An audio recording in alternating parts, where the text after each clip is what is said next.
Hello everyone, welcome to math with B K Singh. मैं B K Singh आप सभी का मैथ विद बीके सिंह में स्वागत करता हूं और मैं आशा करता हूं कि आप सभी स्वस्थ होंगे, मस्त होंगे और अपनी पढ़ाई व सेहत का काफ़ी अच्छे से ख्याल रख रहे होंगे। काफ़ी टाइम मिला है एक्सप्लोर करने के लिए, तो आप अपनी पढ़ाई को भी काफ़ी अच्छे से एंजॉय कर पा रहे होंगे। तो आज हम नया सेशन चालू करने जा रहे हैं। एडवांस मैथमेटिक्स का टॉपिक रहेगा आपका मेंसुरेशन।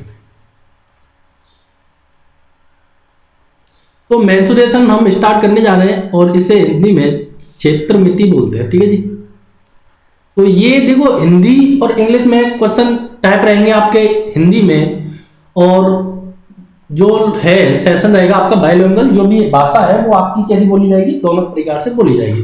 तो देखो, क्षेत्रमिति भी पढ़ते हैं आप और एक ज्यामिति भी पढ़ते हैं। तो ये दोनों एक दूसरे से देखो अलग नहीं है, दोनों एक दूसरे के कॉम्प्लीमेंट है। ठीक है जी। तो क्षेत्रमिति में भी ज्यामिति का यूज हो जाता है, ज्यामिति में भी क्षेत्रमिति का यूज हो जाता है। ऐसी कोई भी रिस्ट्रिक्शन नहीं है कि आप क्षेत्रमिति में ज्यामिति का यूज नहीं करें और ज्यामिति में क्षेत्रमिति का यूज नहीं करें। ठीक है जी।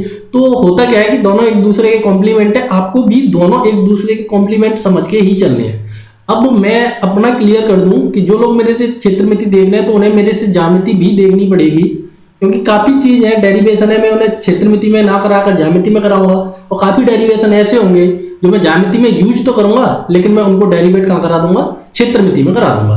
तो इस प्रकार से आपको ये दोनों टॉपिक अलग अलग नहीं पढ़ने हैं, हमेशा कंबाइन ही पढ़ने हैं। सकता है कि काफी बुकों में देखो अलग अलग दिया है, देना भी चाहिए, लेकिन ये टॉपिक अलग नहीं है, ये दोनों एक दूसरे के कॉम्प्लीमेंट है। ठीक है जी। तो एक चीज ये आपके दिमाग में क्लियर होनी चाहिए कि दोनों टॉपिक कैसे हैं, ये एक दूसरे के कॉम्प्लीमेंट है। तो इनमें कोई भी ज्यादा वो नहीं है कि एक दूसरे से। अब देखो, गणित पढ़ते हैं, गणित का मतलब ये नहीं है कि आप इंग्लिश में गणित का यूज ना करें। पेज नंबर 2 डला है तो वो तो इंग्लिश में भी पढ़ा है। तो इस प्रकार से आपको ये समझना है। तो अब देखो, क्षेत्रमिति होती है आपकी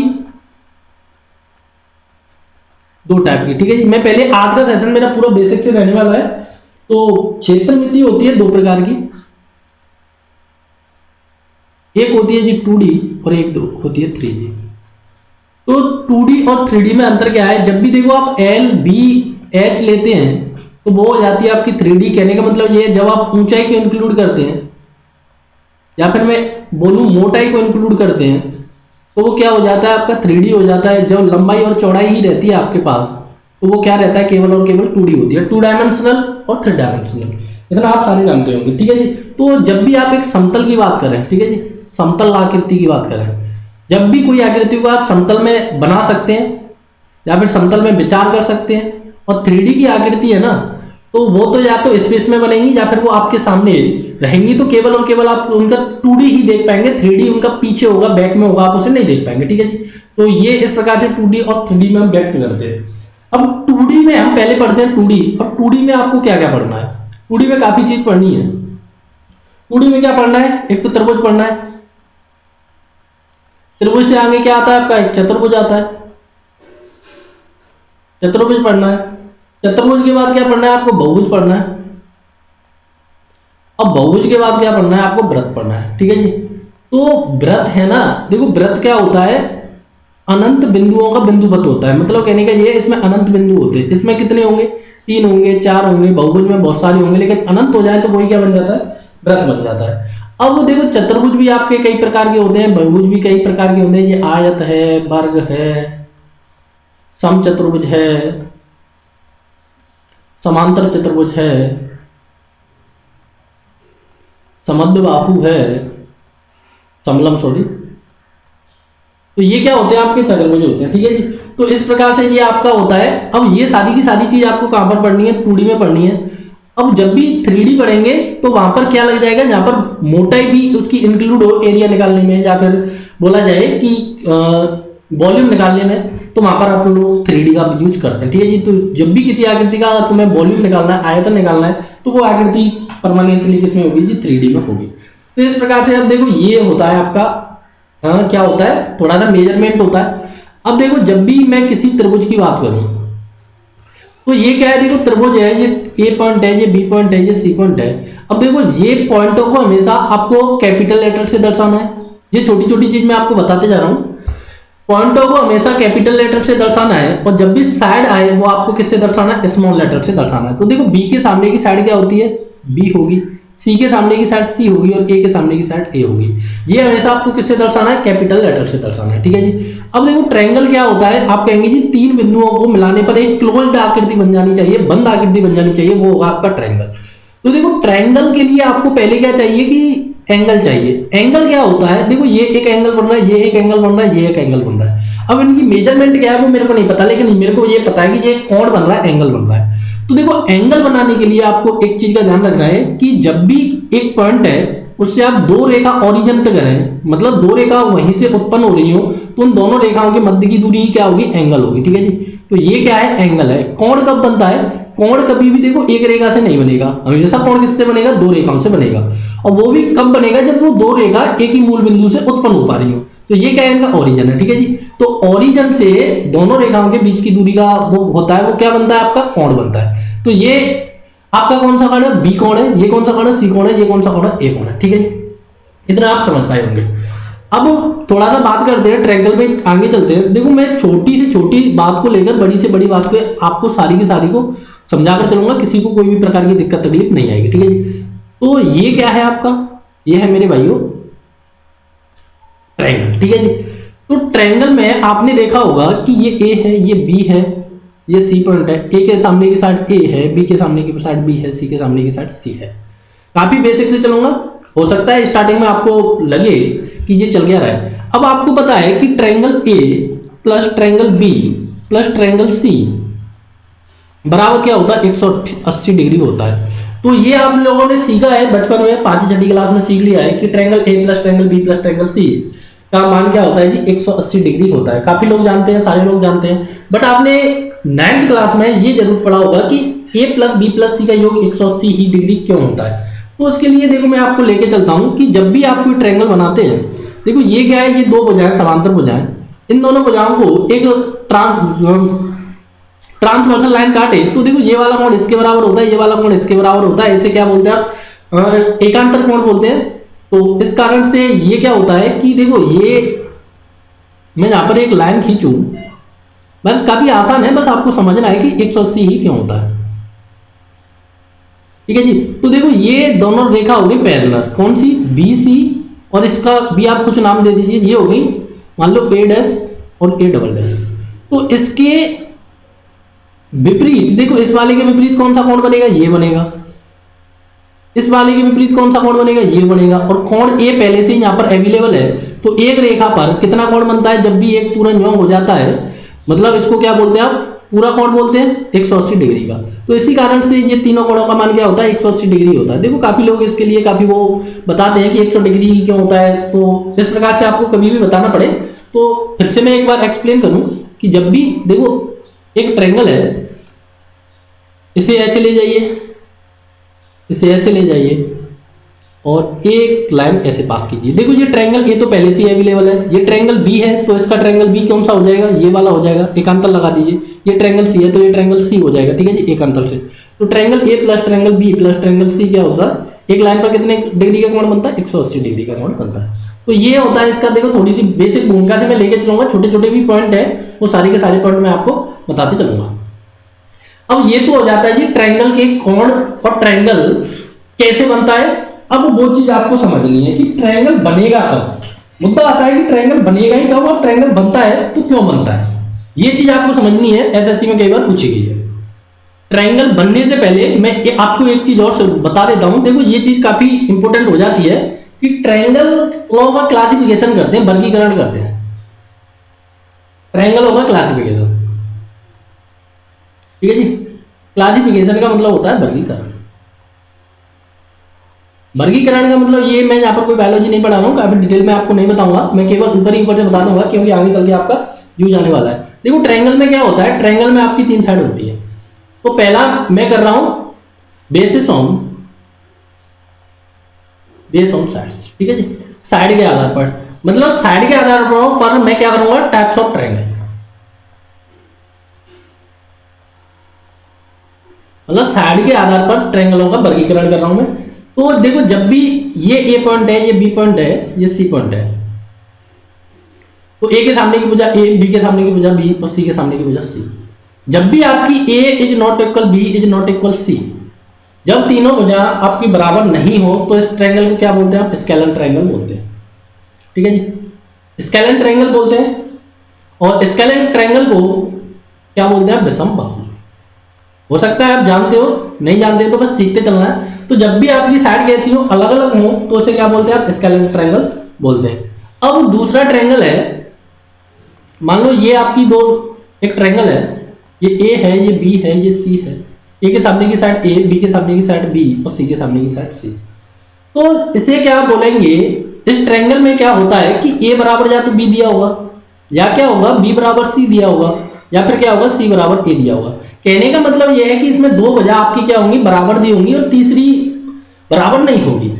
तो इसमें not equal to C, not equal to A, not equal to B. ठीक है जी, तो दो वजह तो बराबर है लेकिन तीनों वजह बराबर नहीं है। दो वजह बराबर है, तीनों वजह बराबर नहीं है। दो वजह बराबर है, तीनों वजह बराबर नहीं है। तो इसे क्या बोलेंगे? आइसोसेलेस। ISOSCELES। ठीक है जी, आइसोसेलेस ट्रायंगल। इसे क्या बोलते हैं? समद्विबाहु त्रिभुज। समद्विबाहु। तो समद्विबाहु त्रिभुज कौन सा होता है? जब भी कोई ट्रायंगल उसकी दो भुजा बराबर हो और तीसरी भुजा उसके बराबर नहीं हो तो उसे क्या बोलते हैं? आइसोसेलेस ट्रायंगल बोलते हैं। ठीक है जी, अब इसी में एक तीसरा टाइप आता है। वो टाइप क्या होता है? ये कोई ट्रायंगल है एबीसी, ये ए के सामने की भुजा ए, बी के सामने की भुजा बी, सी के सामने की भुजा सी। तो यहां से ए बराबर बी बराबर सी दिया है आपको। जब तीनों भुजा बराबर हो, केवल आपको क्या देखना है? मैं भुजा की बात कर रहा हूं, यहां पर किसी की उसकी बात नहीं कर रहा हूं कि कौन सा कोण कितना है, तो वो अलग टाइप हो जाएगा। तो इसको क्या बोलते हैं आप? Equilateral triangle. ठीक है जी, तो ये क्या हो जाता है आपका? Equilateral triangle. तो ये आपने किसके बेसिस पे ट्रायंगल ऑफ डिवाइडेशन किया? आप कहेंगे जी ये किया आपने साइड के बेस पर, बेस है। ठीक है जी, जब भी आपने किसके बेसिस पर किया? साइड के बेसिस पर। तो साइड के बेसिस पर ट्रायंगल कितने प्रकार के होते हैं? तीन प्रकार के होते हैं। Scalene triangle, isosceles triangle, equilateral triangle. इसे बोलते हैं समबाहु। ठीक है जी, समबाहु त्रिभुज। अब बात आती है कि ये तो कर दिया आपने साइड के बेसिस पर। अब आपने ट्रायंगल में एक चीज और देखी है, वो होता है एंगल। ठीक है जी, तो आप जब भी एंगल के बेसिस पे करें तो एंगल पे बेसिस पे करने के लिए, अब मान लो ये आपका कोई ट्रायंगल है, ये ए है, ये बी है, ये सी है। अब देखो मैं केवल किस पे लूंगा? केवल और केवल बेस ऑन एंगल। अब मैं किसके बेस पे लूंगा? कोण के बेस पे लूंगा। तो कोण के बेस पर आपके एंगल होते हैं। देखो जब भी triangle A comma triangle B comma triangle C 90 degree से कैसे हो? 90 डिग्री से आपके छोटे हो, 90 डिग्री से तीनों कोण कैसे हो? आपके छोटे हो, तो उसे क्या बोलते हैं? एक्यूट एंगल बोलते हैं। Acute, ACUT। ठीक है जी, एक्यूट एंगल बोलेंगे।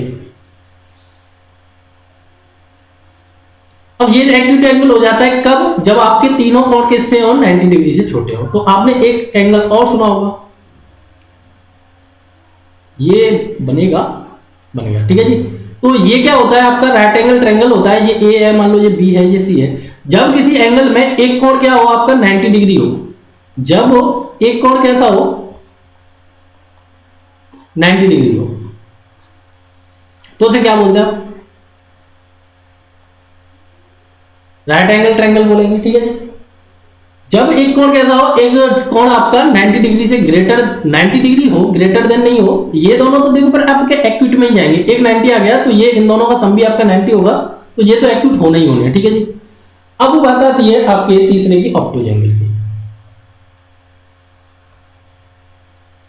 ऑब्टूज एंगल में क्या होता है कि आपका जो भी एक कोण होता है,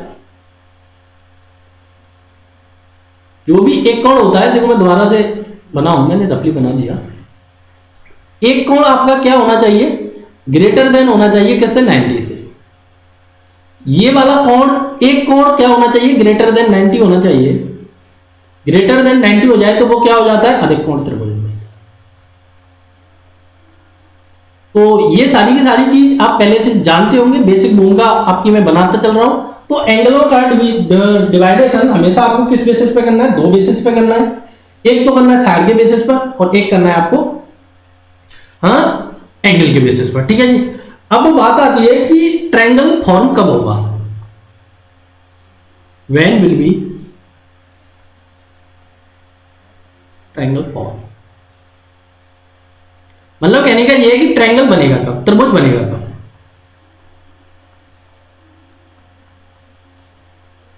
ठीक है जी, त्रिभुज बनेगा कब, कहने का मतलब ये नहीं कि आपने मुंह उठाया त्रिभुज बना दिया और कुछ भी मेजरमेंट कर दिया उसका, तो ऐसा नहीं होता है यहाँ पर कि त्रिभुज बनेगा कब। ये चीज आपके लिए जानना बेहद इंपॉर्टेंट होती है। एसएससी में इससे कई बार सवाल भी पूछा गया।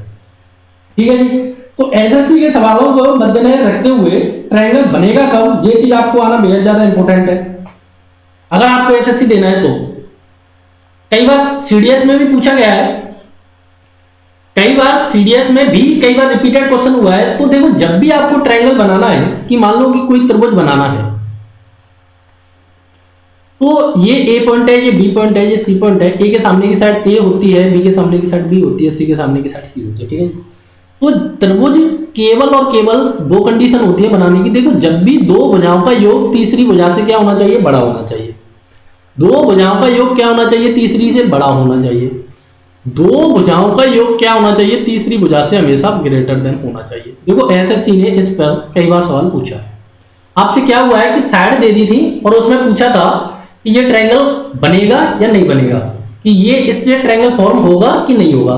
जब दो साइडों का योग तीसरी साइड से बड़ा नहीं है, तो ट्रायंगल आप घर बैठ के मेजरमेंट कीजिए, पेन प्रकार रूल लीजिए और बना के देखिए। कि कहने का मतलब ये है कि दो भुजाओं का योग, मान लो ये भुजा आपने 3 ले ली, ये भुजा आपने क्या ले ली, 2 ले ली, और ये भुजा के लिए क्या ले ली आपने, 1 ले ली। तो दो भुजाओं का योग देखो, इन दोनों का योग इससे बड़ा है, बड़ा है, इन दोनों का योग इससे बड़ा है, बड़ा है, और इन दोनों का योग क्या है, इसके बराबर है। तो ट्रायंगल बन जाएगा, बराबर वाले केस में भी बन जाएगा। लेकिन अगर आपने कोई भी साइड तीसरी भुजा के योग से छोटी ले ली तो वो ट्रायंगल नहीं बनेगा। मैं आगे सवाल कराऊंगा इस पर काफी, तो आपको थोड़ा सा देखना है, बस मैंने ये बताया। अब ये तो कंडीशन हो जाती है एक। अब कंडीशन नंबर 2 भी है, और उस कंडीशन नंबर 2 में क्या है कि दो भुजाओं का अंतर, मान लो दो भुजाओं का अंतर तीसरी भुजा से कैसा होना चाहिए, छोटा होना चाहिए। दो भुजाओं का अंतर तीसरी भुजा से क्या होना चाहिए, छोटा होना चाहिए। दो भुजाओं का अंतर तीसरी भुजा से क्या होना चाहिए, छोटा होना चाहिए। ट्रायंगल बनाने के लिए आपको केवल और केवल 2 ही कंडीशन है। कंडीशन नंबर 1 है कि दो भुजाओं का योग तीसरी भुजा से बड़ा होना चाहिए, और दो भुजाओं का अंतर तीसरी भुजा से छोटा होना चाहिए। अगर ये कंडीशन बनती है, आपकी चलती है, तो ये ट्रायंगल बन जाएगा। अगर ये कंडीशन आप सेटिस्फाई नहीं कर पाते हैं तो ट्रायंगल नहीं बनेगा। ठीक है जी, तो होता क्या है कि ट्रायंगल बनाने के लिए आपको शर्त, मान लो कि मैं इसमें ही एक क्वेश्चन पुटअप करने की कोशिश करूं कि मैं रैंडमली ले रहा हूं। देखो, ये नहीं है कि मान लो ये साइड मेरी 4 है, ये साइड मेरी 2 है और ये साइड मेरी 6 है। तो मैं आपसे पूछूंगा ट्रायंगल बन जाएगा क्या, तो आप कहेंगे जी इन दोनों का योग करूं तो 6 के बराबर आ रहा है। ठीक है जी, इन दोनों का योग करूं 8 हो गया। इन दोनों का योग, दो भुजाओं का योग 4 से बड़ा है। ठीक है जी, इन दोनों का योग क्या 10 हो गया, 2 से बड़ा है। ठीक है जी, अब लेना क्या है आपको, अंतर। इन दोनों का अंतर क्या है, 2 से बड़ा है, नहीं है। ठीक है जी, तो इस प्रकार से आपको ये चीज देखनी होती है। और कई बार तो इसमें आपको सवाल भी दे दिए जाते हैं, और आगे भी मैं इसमें बात करूं तो ये चीज आपको अच्छे से नोट डाउन कर लेनी है कि त्रिभुज बनेगा कब। दो भुजाओं का योग तीसरी से बड़ा और दो भुजाओं का अंतर तीसरी भुजा से छोटा। अब मैं थोड़ा सा और आगे चलता हूं इसी में। अब मैं सेशन को भी ज्यादा लंबा नहीं रखूंगा, केवल आज का सेशन मेरा बेसिक से है, हो सकता है कल भी मैं इसका बेसिक करा पाऊं। तो बात आती है आगे चलने की, जब आपका ट्रायंगल हो राइट एंगल, जब आपका ट्रायंगल हो राइट एंगल, मान लो ये क्या है आपका बी पॉइंट है, ये सी है, ये ए है। तो ये सी है, ये ए है, तो बी के सामने की वजह बी होती है, ए के सामने की वजह ए होती है, सी के सामने की वजह सी होती है। तो राइट एंगल के लिए आपने क्या पढ़ा है कि एक तो जो एंगल बी है, ट्रायंगल बी है, वो किसके बराबर होगा, triangle A plus triangle B के, सॉरी ट्रायंगल सी के। ये ट्रायंगल आप बड़े से दर्शा सकते हैं। ठीक है, और सबसे बड़ी भुजा क्या है इसकी, बी है। तो बी स्क्वायर बराबर क्या होता है, ए स्क्वायर प्लस सी स्क्वायर। इसे ही आप क्या बोलते हैं, पाइथागोरस बोलते हैं। और यही आपके राइट एंगल बनाने के लिए एक शर्त होती है, कर्ण स्क्वायर बराबर आधार स्क्वायर प्लस लंब स्क्वायर।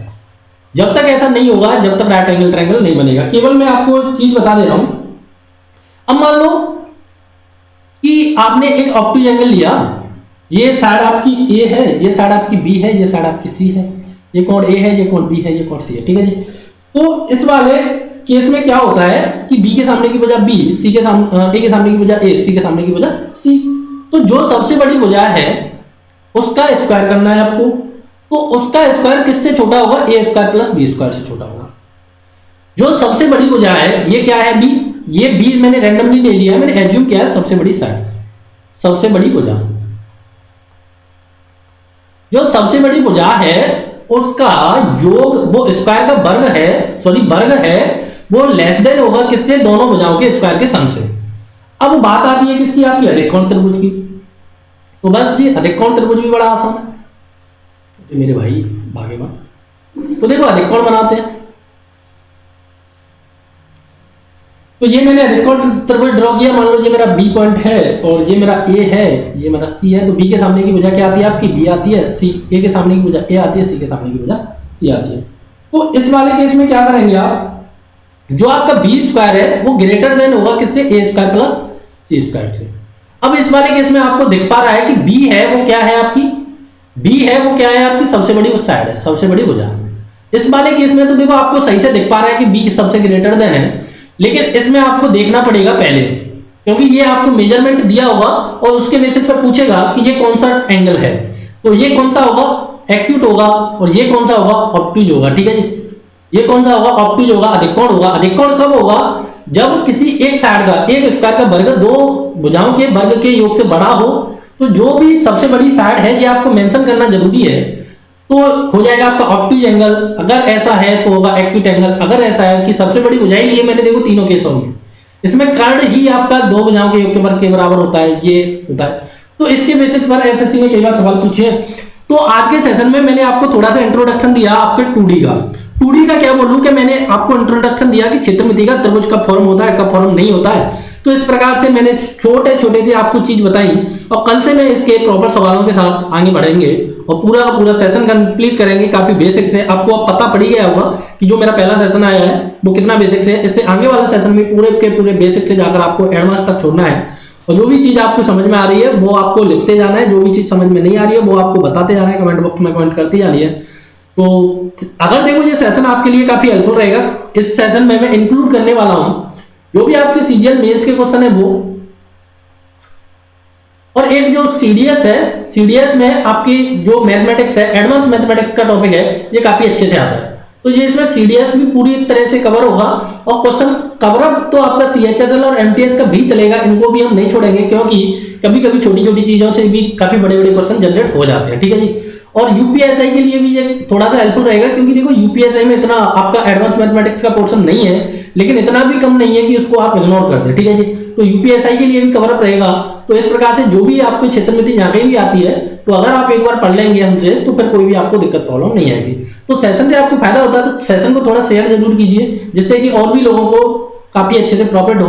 मैं फिर से बोलूंगा कि इतनी अरेंज चीज आपको यूट्यूब पर नहीं मिलेंगी, काफी मिल जाएगा, कोई दिक्कत नहीं है, जितना भी कंटेंट चाहिए आपको मिल जाएगा, लेकिन अरेंज कंटेंट चाहिए आपको वो नहीं मिल पाएगा। तो thank you for watching, take care, bye bye, जब तक के लिए जय हिंद।